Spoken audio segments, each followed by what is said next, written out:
Hello and good morning everybody. मैं हूं दिनेश और आप देख रहे हैं फिट विद दिनेश।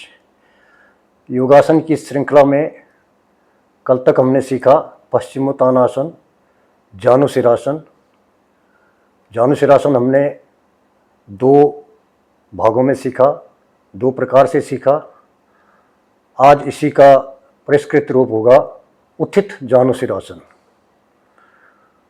उत्थित जानुशिरासन में फर्क ये है कि जो पहले दो आसन किए गए वो बैठ के किए जाते हैं, ये खड़ा होकर के आसन किया जाता है जिसमें सिर और घुटने का मिलाप खड़े होकर किया जाता है, इसलिए इसे उत्थित जानुशिरासन कहते हैं।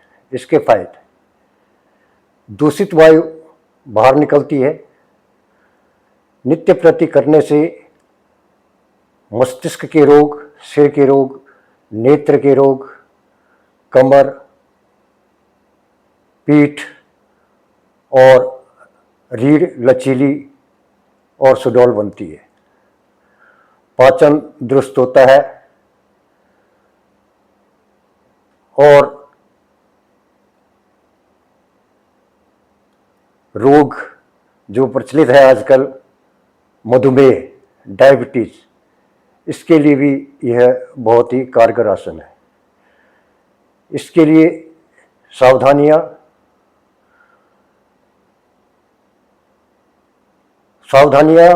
में जो कड़क मेरुदंड वाले हैं वे इस आसन को ना करें। जिसके कमर में ज़्यादा पेन है वो इसे ना करें। हाल ही में कोई ऑपरेशन हुआ हो तो इसे ना करें।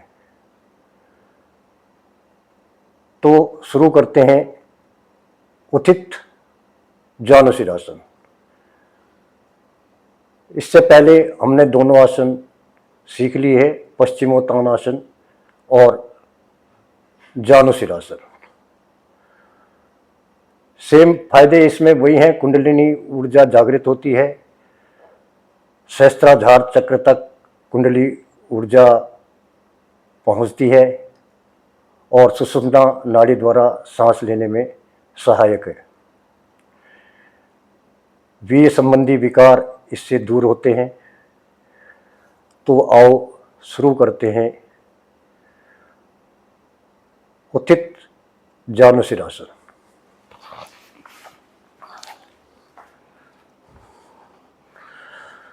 दोनों पैरों के बीच 2 से 3 फुट का फासला रखें।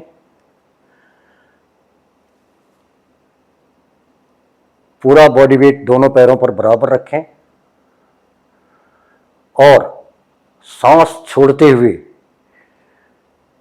कमर के बल धीरे धीरे सामने झुके, नीचे झुके,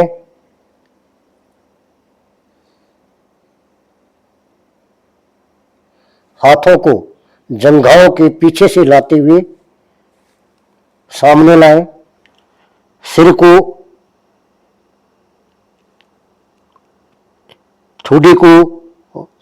को झुकाते हुए ठुड्डी चेस्ट से लगाएं। हाथों को या तो जांघों से पकड़े या समानांतर रखें या इस तरह से कान पकड़ने की कोशिश करें।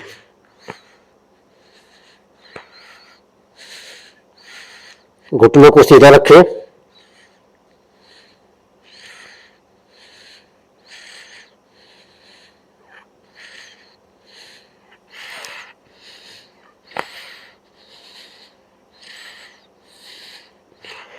श्वास नॉर्मल लेते रहो। वापस आने के लिए भरपूर सांस में 10-15 सेकंड इसमें रुके।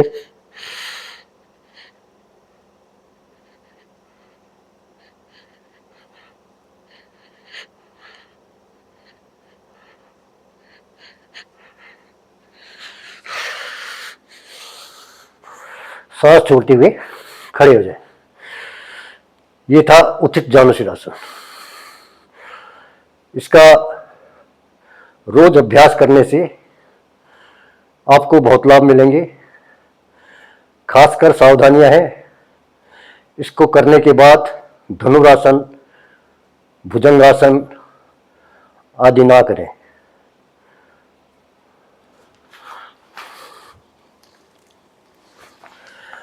बरसात का सीजन आ चुका है। आजकल बरसात में कई रोग कीड़े शुरू हो जाते हैं, कई पैरासाइट्स शुरू हो जाते हैं। एक सबसे खास बात जो मैंने जानी वह है सनलाइट का महत्व बारिश के दौरान। आम लोग बारिश में खुजली से परेशान होते हैं, जो कि हमारे अंडरगारमेंट्स इलाके में होती है। इसके लिए बारिश में कपड़ों को धूप नहीं मिलती और हम पंखे या किसी तरह से उसको सुखाकर पहन लेते हैं, जिसके कारण कपड़े में नमी बनी रहती है और उस नमी में जो बैक्टीरियाज होते हैं वो हमारे जिस एरिया में हम उसको पहनते हैं अंडरगारमेंट्स, उस एरिया को प्रभावित करते हैं और वहाँ खुजली शुरू हो जाती है।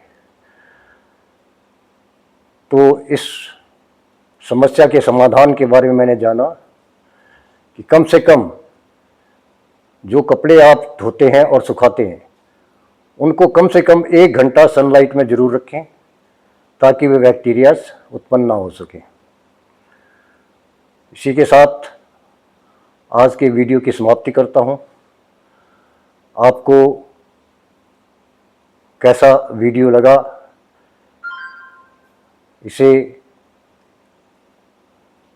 कमेंट्स में लिखें और फिट विद दिनेश को अपने दोस्तों के साथ शेयर करें, लाइक करें और सब्सक्राइब करें।